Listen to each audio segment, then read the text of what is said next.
The message arrived in the early hours of the Earth Standard morning, beamed across 4 light-years of cold space in a tight-burst quantum-encrypted packet. Ambassador Zora Vale Krishnamurti was already awake. She had been awake for 19 hours straight. Zora was 41 years old, compact in the way that career diplomats often became after decades of surviving on irregular meals and high-pressure briefings. Her mother had been a Tamil linguistics professor, her father a Croatian astrophysicist. She had their combined stubbornness and neither of their patience for fools. Her hair was pulled back with the same silver clip she'd worn to every major negotiation since the Kepler Accords of 2318, and she wore the deep indigo uniform of the Earth Diplomatic Corps with the ease of someone who had long stopped noticing what she wore at all. She read the message twice. Then she poured herself a cup of filtered Martian roast coffee, a habit she'd picked up during her first posting at Ceres Station, and read it a third time. The Galactic Council had issued a summons of reckoning to humanity. Specifically to Earth's entire diplomatic delegation, all 16 members including herself. The summons cited 17 articles of the Proxima Accords, 6 violations of the Interspecies Compact, and 1 charge that made Zora set her coffee cup down very slowly and very carefully, deliberate and premeditated destabilization of the outer ring sovereignty structure. That last charge. That was new. She opened her secure terminal and pulled up a file she had labeled 3 years ago, in a moment of dry humor. When they finally do it. The file was 47 pages long. She had written every word of it herself. *****. Proxima Diplomatic Nexus was the closest thing the galaxy had to neutral ground. It orbited the dim red star at a carefully calibrated distance, a ring-shaped station 17 kilometers in diameter, home to 43 permanent diplomatic missions representing 31 recognized species and a dozen contested polities. Humans had occupied Docking Bay 14 for the last 18 years, modest quarters by galactic standards, which had always suited the Earth delegation just fine. Zora arrived at the main chamber 3 minutes before the session was called to order. The chamber was a vast elliptical bowl, its walls lined with the bioluminescent panels that the Threnari architects had insisted upon, soft gold and deep violet lights that shifted with the emotional tenor of debate, a design choice that Zora had once described in an unguarded moment to her deputy as the galaxy's most passive-aggressive meeting room. She took her seat at the human delegation's bench, a low, curved surface of recycled titanium that felt deliberately uncomfortable, as if the designers had expected humanity to be standing and apologizing rather than sitting and listening. The council's presiding arbiter was Velithshan of the Krothi Dominion, a being who resembled, to human eyes, a 3-meter column of crystallized amber with eyes like polished obsidian. Velithshan had been presiding arbiter for 11 years. Zora had spent 11 years studying him. Ambassador Vale Krishnamurti, Velithshan began, his voice translated through the chamber's harmonic relay system into crisp, neutral English. The council has convened this session under emergency provisions. The charges against the human delegation are severe. We are prepared to hear your response, though the council wishes to note that it considers the evidence presented overwhelming and anticipates a brief proceeding. There was a ripple of sound through the chamber, the various alien equivalents of murmuring assent. The Threnari delegation, 12 beings who looked like tall silver reeds and communicated through vibration, hummed in low unison. The Vorkai ambassador, a massive quadruped with a plated skull, clicked its mandibles in what Zora had learned was satisfaction. The Mrithian bloc, 7 small, quick-eyed beings who traded in information the way humans traded in currency, were very still, which meant they were very interested. Zora looked at all of them. She looked at them the way she had taught herself to look at rooms full of people who expected her to fail, with calm, total attention. "Thank you, Arbiter," she said. "Before the Council proceeds, I would like to invoke Article 44 of the Proxima Procedural Charter." Silence. Article 44 was rarely invoked. It required the Council to accept and review all counter-evidence submitted by the accused party before rendering any judgment or issuing any sanction. It also, crucially, required that any evidence submitted be entered into the permanent galactic record, which meant every delegate, every observer, every intelligence service watching this session would receive a complete copy. Zora had invoked it in the first 2 minutes because she had learned, long ago, that the best time to control a proceeding was before anyone else realized the proceeding had truly begun. She reached into the case beside her seat and removed a data crystal, standard format, compatible with every system in the chamber, and placed it on the submission plinth. "I am submitting 47 pages of pre-prepared documentation," she said, "compiled over the past 3 years, which I believe the Council will find directly relevant to the charges as filed.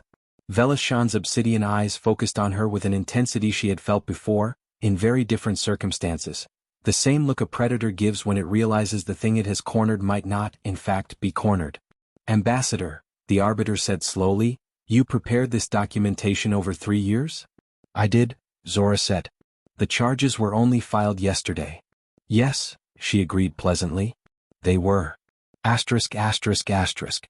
The chamber's lights shifted, the bioluminescent panels cycling toward a cooler, more uncertain blue. Somewhere behind her, Zora heard Delegate Osei Mensa Abubakar, her deputy, let out a very quiet breath that might have been, if one was being charitable, a laugh. The Mrithian bloc was no longer still. They were trading rapid, subtle signals with their fingertips. Market behavior, Zora noted. The information value of what they were watching had just gone up considerably. She had been waiting for this moment for 3 years, 4 months, and 11 days. She realized, entirely calm. The summons had been filed. The proceedings had begun. Anne Earth's diplomat, who had never once been unprepared for anything in her professional life, had already, quietly, without announcement or fanfare, turned every card in this game face up on the table. The war the Galactic Council had come here to start was about to run into something they had not anticipated. A human who had seen it coming. The break was called 90 minutes into the session. Zora had expected it sooner. The moment she had submitted the data crystal, she had watched the chamber's various delegations begin the diplomatic equivalent of a controlled panic, the careful, precise concealment of surprise. The Krothy Arbiter had called a procedural pause to allow full review of submitted documentation, which was accurate technically, and also meant that a dozen intelligence services were currently tearing through 47 pages of her analysis trying to understand how much of what they thought was secret was, in fact, known. The answer she suspected they were discovering was most of it. She sat in the small anteroom assigned to the Earth delegation and ate a flatbread sandwich that her assistant, Priya Sundarswaran, had somehow managed to procure from the station's Level 6 commissary. Priya was 26, efficient and deeply unfazed by crisis, a quality Zora valued above almost all others. She had recruited Priya from the University of Mumbai's Xenodiplomacy program 4 years ago and had spent most of that time wondering what she'd done right. The Mrithian bloc has requested a private session with us, Priya said, reviewing her screen. They want it logged as a cultural consultation. Of course they do. Zora took another bite of her sandwich. They want to know how much we know about their involvement in the Outer Ring data leaks. Are you going to meet with them? Later. Let them wait. Right now, the waiting is doing more work than any meeting could. Osei settled into the chair across from her. A tall man from Accra, silver-haired, with the measured gravity of someone who had spent 30 years in diplomatic service and had made peace with uncertainty. He was the only person on the delegation who had known what was in the 47-page file before this morning. He was also, as far as Zora knew, the only person other than herself who had not been surprised by the summons. Walk me through it, he said. For my peace of mind. Zora set down her sandwich. 3 years ago, the Council began a restructuring process for the Outer Ring, 7 inhabited systems along the galactic periphery that had been operating under a loose sovereignty arrangement since the Second Compact. The restructuring was framed as administrative. It wasn't. It was a consolidation of resource access rights that would have transferred approximately 60% of Outer Ring rare mineral extraction licenses to Council-aligned polities, specifically the Krothy Dominion and the Vorkai Consortium. That much I knew. What I noticed and documented was the pattern beneath the pattern. 12 separate diplomatic incidents over 30 months, all involving human vessels, human trade partners, or human-adjacent systems. Each incident minor in isolation. A customs dispute here, an alleged signals violation there, a contested survey result in the Outer Ring's third system. But statistically, the probability of 12 such incidents occurring naturally, given baseline diplomatic activity levels, was approximately 1 in 40,000.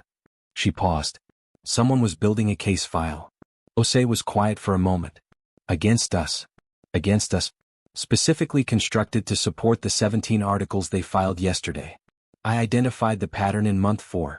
By month 8, I had mapped the likely authors, a coordinating intelligence unit shared between the Krothy Dominion and the Mrithian Information Bloc.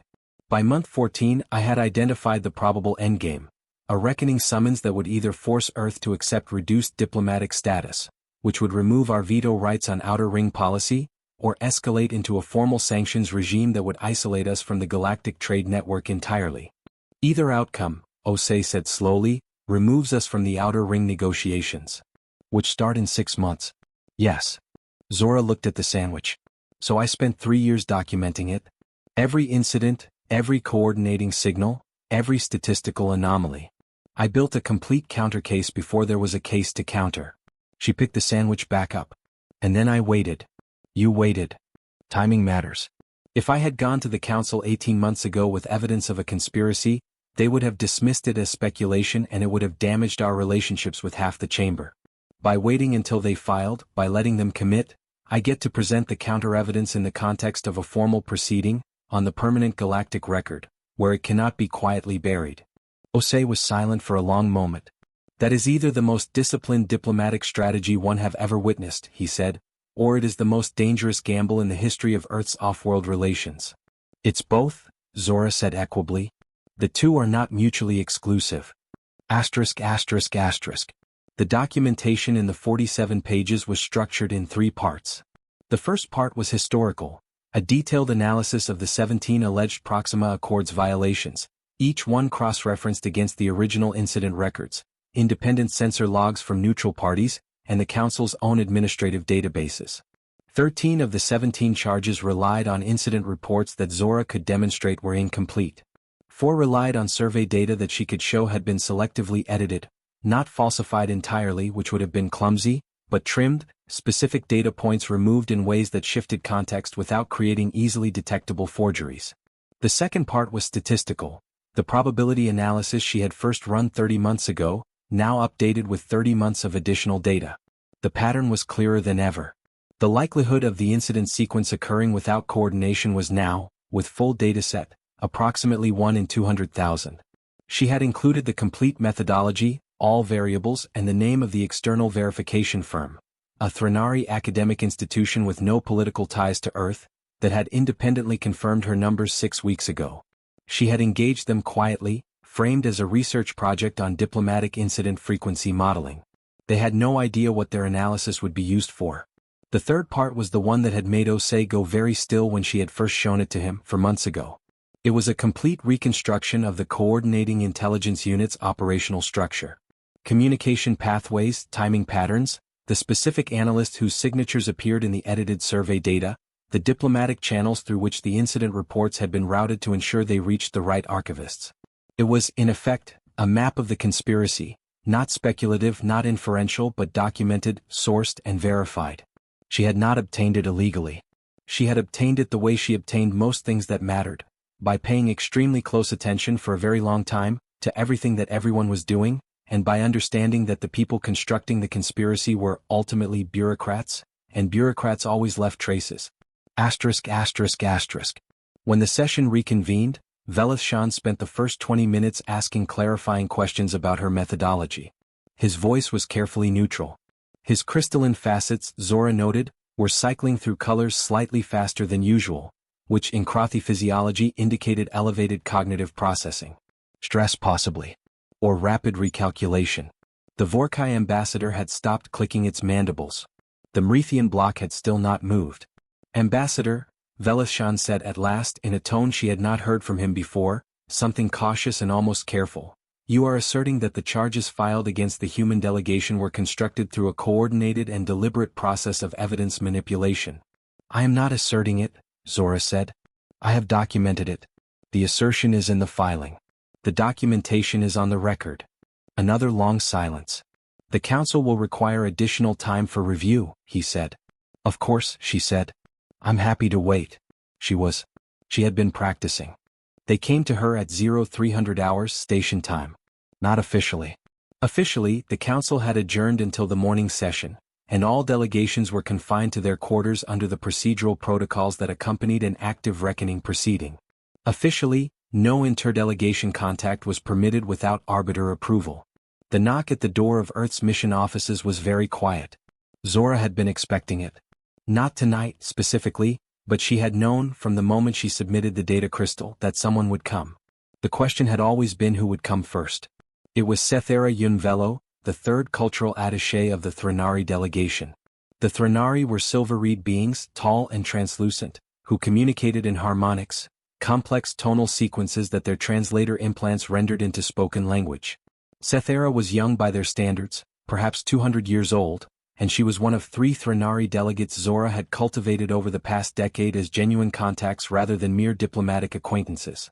Sethera had once told her, in a moment of translated candor, that she found human diplomatic style deeply strange but consistently underestimated by the rest of the galaxy, which she considered a miscalculation on the galaxy's part.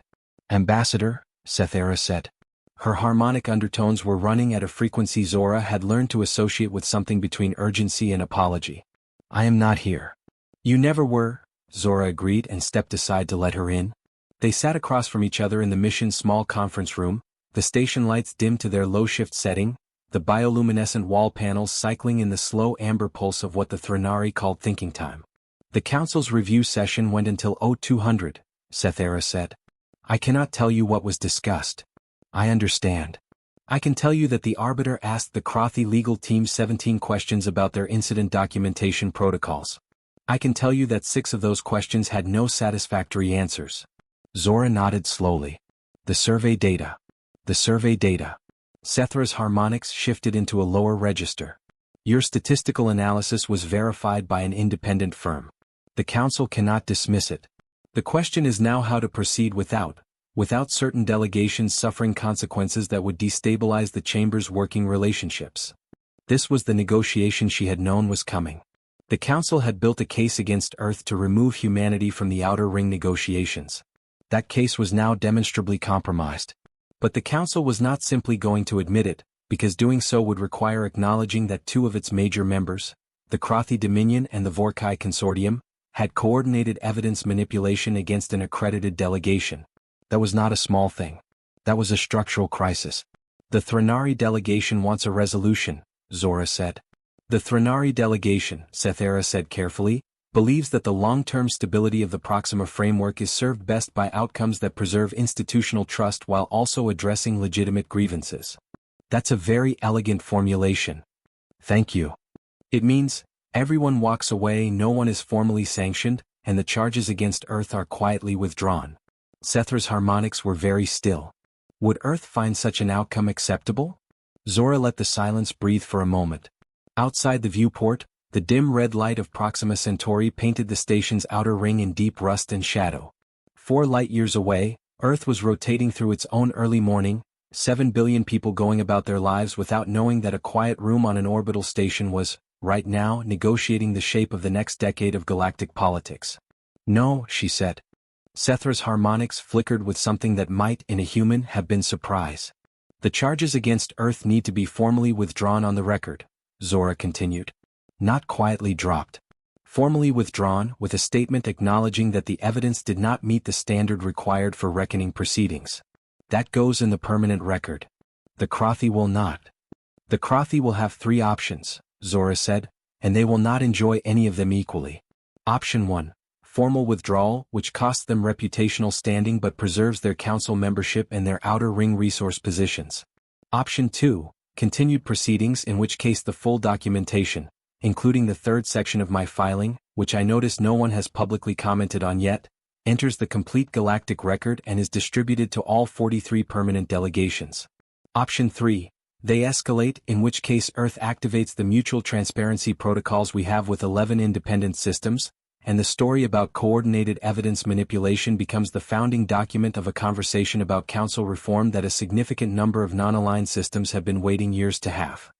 The room was very quiet. "You would burn the council's credibility," Sethera said, "not as a condemnation, more as a measurement." "I would use it," Zora said. "The credibility is already burning. The only question is whether the resulting light illuminates something useful or just scorches the floor." She looked at the Threnari delegate. "I don't want a war with the Council. I never did. I want Earth at the Outer Ring negotiating table, which is where we belong and where our presence benefits more than just us. The Threnari know this. That's why you're here." Sethera was quiet for a long moment.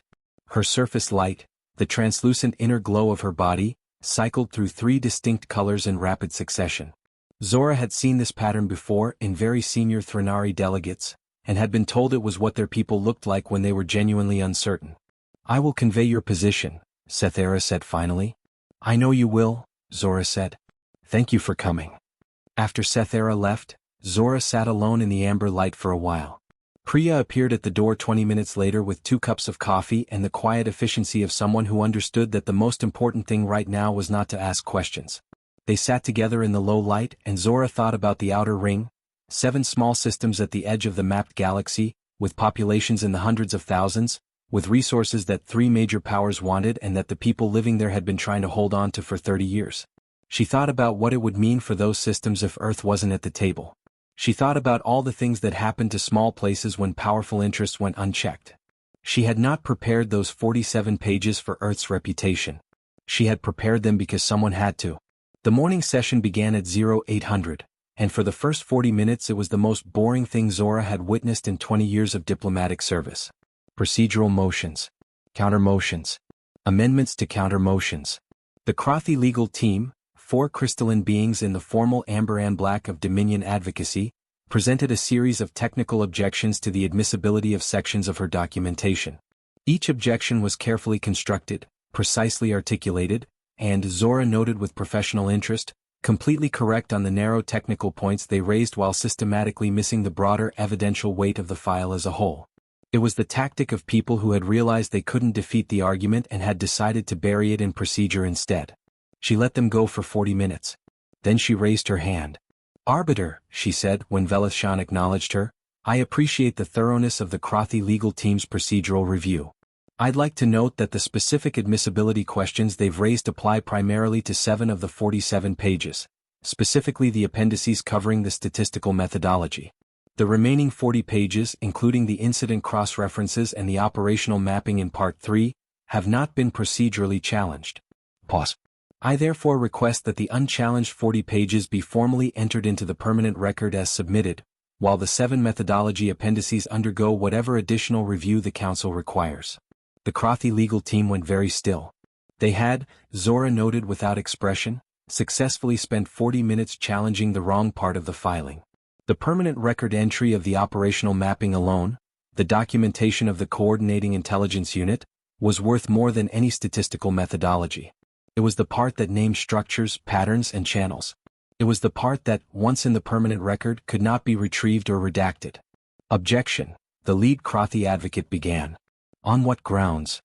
Velashan asked, and there was something different in his voice now, something that sounded, if Zora was reading it correctly, almost like fatigue. The advocate paused.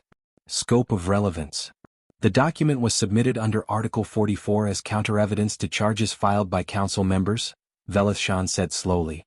"Scope of relevance is defined by the accused party's judgment of what is relevant to their defense. That is the entire architecture of Article 44. He paused. "I find the objection without merit." The lead Krothy advocate looked at their colleagues. A very brief, very rapid sequence of crystalline color cycling that Zora had learned, over 11 years of watching Velashan run sessions, meant that the arbiter was not going to be moved and everyone in the room knew it. "Noted," the advocate said. "The unchallenged 40 pages are entered into the permanent galactic record," Velashan said. "Distribution to all registered observers proceeds under Standard Protocol 7. He paused again. 43 delegations plus 49 observer entities. The record is now sealed. Zora heard very faintly the sound of 49 intelligence services simultaneously updating their files. Asterisk asterisk asterisk. What happened next, Zora would later describe to Osei as the moment the architecture became visible. It started with the Vorkai ambassador. Ambassador Krothvel, the massive, plated being who had been clicking mandibles in satisfaction 2 days ago, rose from the consortium bench and requested a speaking position. In the formal language of council proceedings, this was a motion to enter oral testimony. It required the arbiter's recognition and was rarely used during evidentiary review. Velashan recognized him. The Vorkai consortium, Ambassador Krothvel said, his translation system rendering his clicks and subsonic vibrations into measured English, wishes to formally note that the survey data irregularities identified in the human delegation's documentation, specifically those relating to the third outer ring system mineral surveys of 2338, have come to the consortium's attention as a matter of administrative concern. A very long silence. The consortium, he continued, does not endorse the manipulation of survey data in any form, and will be initiating an internal review of the archival processes through which the 2338 data was handled. He sat down.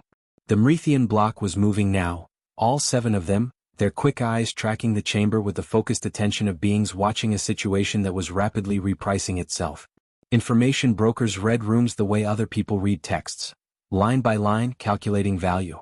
The Mrithian senior delegate, a small quick being named Velsara, requested and received speaking time 3 minutes later. The Mrithian Information Services, Velsara said, have previously provided analytical support to multiple council members on questions of diplomatic incident pattern analysis. In light of the documentation entered into the permanent record today, the Mrithian bloc wishes to clarify that any such analytical support provided in connection with the incidents cited in the charges against the human delegation was provided in good faith on the basis of information supplied to us, and that we were not made aware of the full context of how that information had been compiled. They were, Zora recognized, creating distance. Not admitting involvement, positioning themselves as deceived participants rather than co-architects. Was fast work. Impressively fast. It was also, she noted, a public acknowledgement that they had been involved. Which was precisely what she needed. She waited. The Krothi legal team requested a recess. Velashan denied it.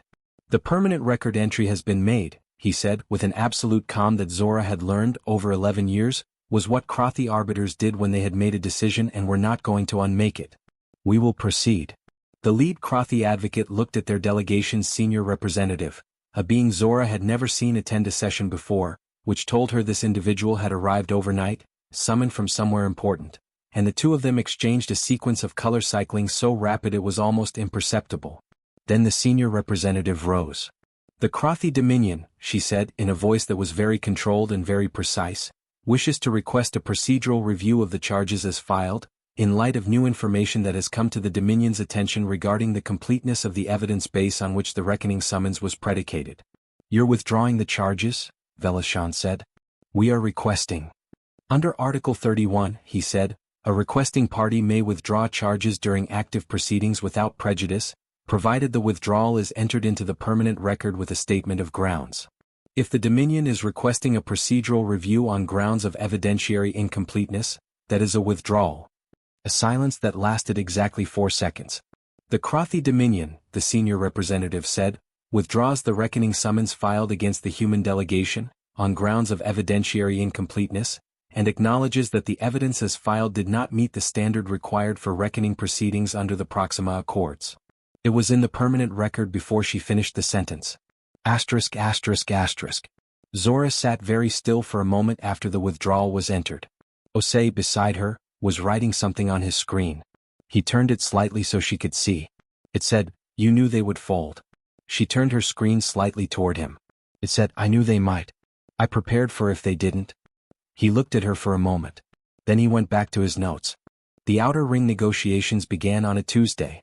Zora had always found it slightly amusing that interstellar diplomatic events still got scheduled around a 7-day calendar that was specific to one planet in one solar system. The Krothi used a 32-cycle system. The Threnari operated on something that was less a calendar than a continuous philosophical argument about the nature of sequential time. The Mrithian bloc simply tracked everything in relation to market cycles. But someone at some point had decided that the founding session of every major negotiation should happen on a Tuesday, and now it always did, and no one questioned it anymore. The third outer ring system, catalogued as KR7 in the Galactic Administrative Database, called Ethra by the 340,000 people who lived there, had a small orbital station that had been upgraded specifically for these negotiations. New environmental systems, new translation relays, new docking configurations to accommodate the larger vessels of the council delegations. The people of Ethra had done most of the construction work themselves, over the past 6 months, which Zora had noted approvingly. She arrived a day early. The station was still smelling of new fabrication materials and recycled atmosphere when she walked its corridors with Priya and Osei. The local station administrator, a young woman named Darius Ethrakomu, who had the slightly stunned look of someone who had spent 6 months preparing for a thing and still couldn't quite believe the thing was happening, met them at the docking ring. Ambassador Vale Krishnamurti, Darius said. We've been following the proceedings at Proxima. What you did. What happened at Proxima, Zora said gently, is in the permanent record and speaks for itself. What matters now is what happens here. She looked around the station, the clean new corridors, the carefully placed signage in 14 languages, the observation deck at the end of the main ring where you could see the three gas giants of the Ethra system hanging in blue and copper against the dark. You've done remarkable work. Darius looked at the station around her with an expression that Zora recognized, the look of someone who had worked very hard for something and was only now, in a quiet moment, allowing themselves to acknowledge it. We wanted it to be right, she said. It is, Zora said. *****. The negotiations ran for 11 days. On the record, they were about resource extraction licensing frameworks, sovereignty protocols, trade route classifications and environmental protection standards. They were about the legal architecture through which 340,000 people in the Ethra system, and similar populations across the other 6 outer ring systems, would control their own resources and their own futures for the next 50 years.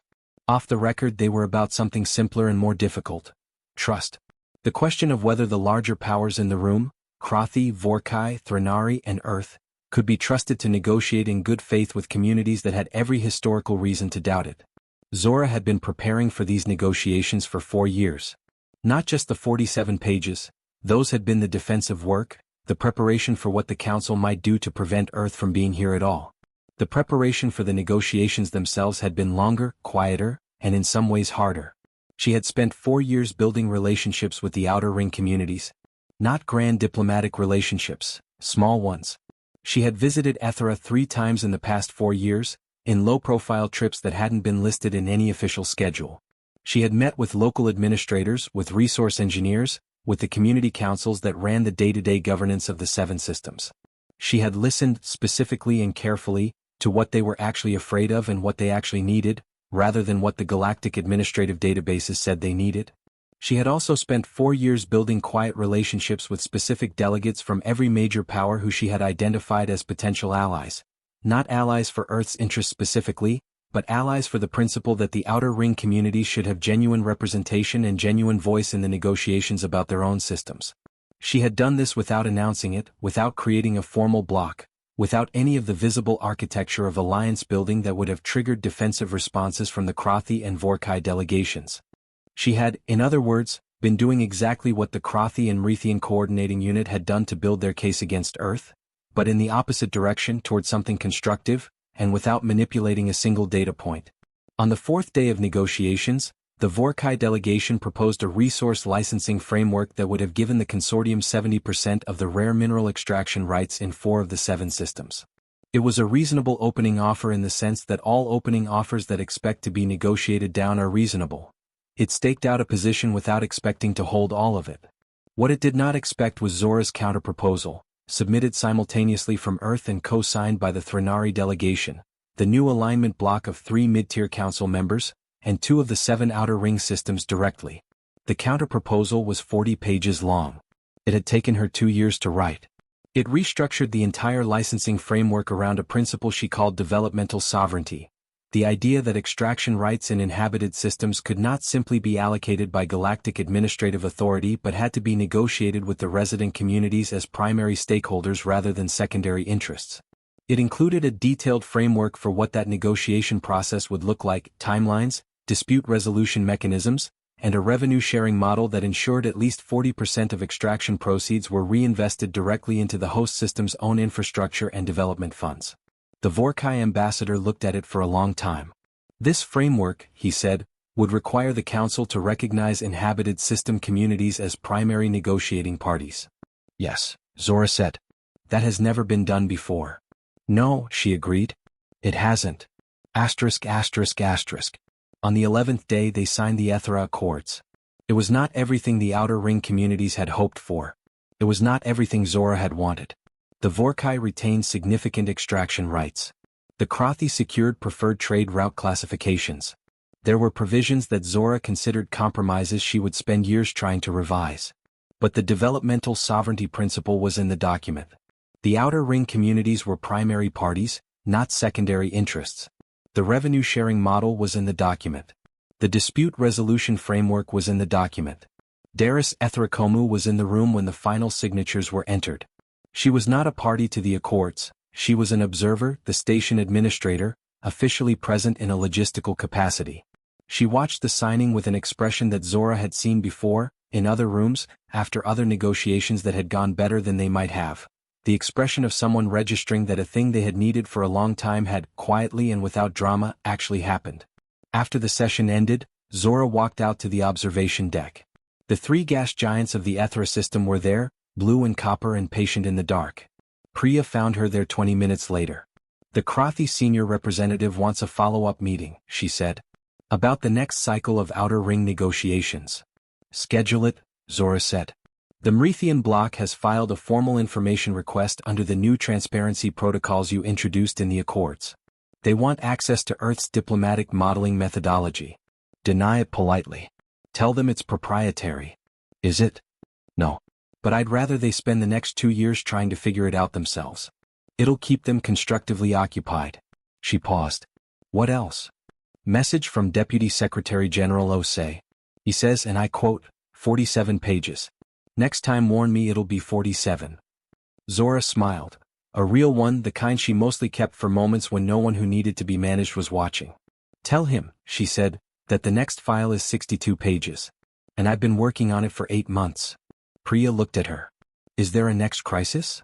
Zora looked out at the gas giants, at the slow copper-blue rotation of worlds that had existed for billions of years before the first hominid had looked up at the sky and wondered what was out there. There's always a next crisis, she said. That's why you prepare. She turned from the viewport and walked back into the station, already thinking about the 62 pages, about the pattern she had identified 6 months ago, quiet and statistical and currently invisible to everyone else in the galaxy, in the shipping lane anomalies along the Outer Ring's northern corridor. Someone was building something out there in the dark. Earth's diplomat was already taking notes.